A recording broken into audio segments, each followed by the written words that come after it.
So guys, at UFC 298, we've got Merab versus Henry Cejudo. This fight will have title implications within the bantamweight division, so we're definitely going to be touching on that in today's video, as well as my prediction for the fight and how I think Henry Cejudo is going to have a bit of trouble here.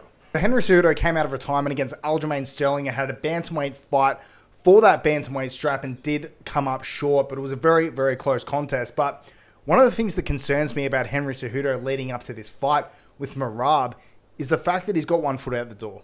You know, he seems to be very uncertain on his future within the UFC. He's stated publicly that he has other endeavors that are taking his interest, and that if it isn't the title, if he doesn't see himself within the title picture, that he doesn't see much point in fighting whatsoever. So I think for him, this fight means a lot to him. You know, this fight means a lot to him and his career. This is basically going to be the deciding factor on whether Henry Cejudo is going to stick around within the UFC. And it's pretty clear within his language. He was pretty clear about that in the last fight he had against Aljamain Sterling as well, but he has decided to give it one more crack. And I think rightfully so. I mean, when you look at that contest with Aljamain Sterling, it is one that could have gone either way.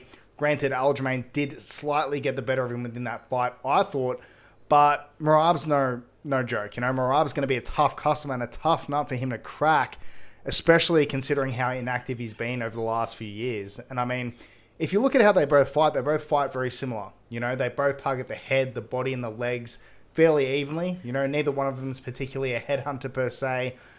They both have a varied, you know, approach to how they deliver their strikes to their opponents. I think with these two guys, they're not very good strikers, right? So the best that they can hope for is maybe target the head, the body, and the legs evenly to keep their opponents guessing, you know, because their technique isn't necessarily as crisp as other strikers within the division, and it served both of them well throughout their careers. You know, both of them are very well-rounded mixed martial artists, and their wrestling, you know, their wrestling is what's got them this far within their career, and Henry Cejudo, being an Olympic gold medalist, might have the slight edge within that department.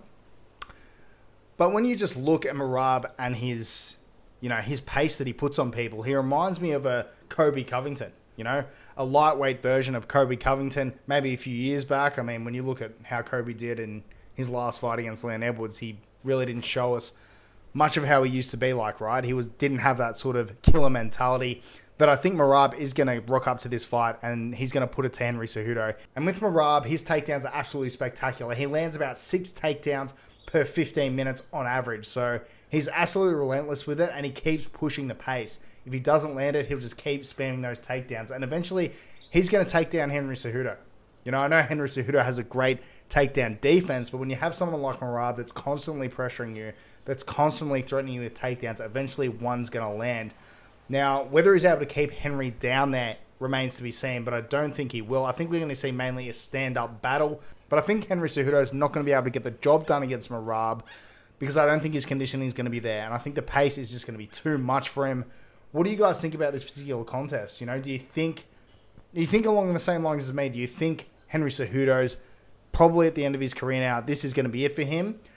Because if he does win this fight, if he does win this contest, I can see him challenging for the bantamweight strap. So it definitely has big implications for his career and the future of him and his family. So I'll be interested to see how this one plays out at UFC 298. That card is absolutely stacked, as well as 299 and UFC 300. So I can't wait to see how things play out over the next few months. That's it from me, everyone. Take care.